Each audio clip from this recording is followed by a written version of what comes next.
Hello, my dear children. You are enjoying the program Dada Dadi Stories. Children, do you know how Lord Shiva saved the world from the giant monster?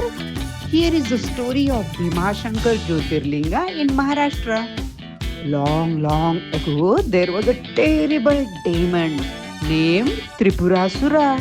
He was so powerful that he troubled the gods and the people everywhere.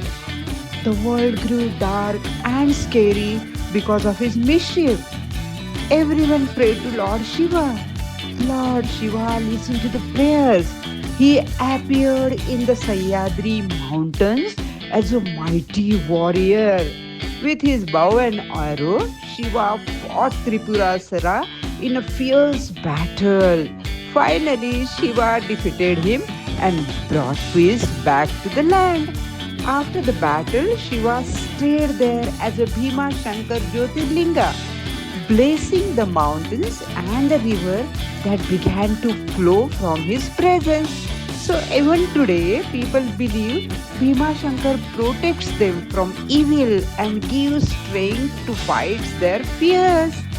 So the moral of the story is that courage and goodness always win all over evil. So let us summarize the story. Shiva fights with power pride, chasing demons out of sight. Bhimashankar guards with might, bringing peace and pure delight. Thank you.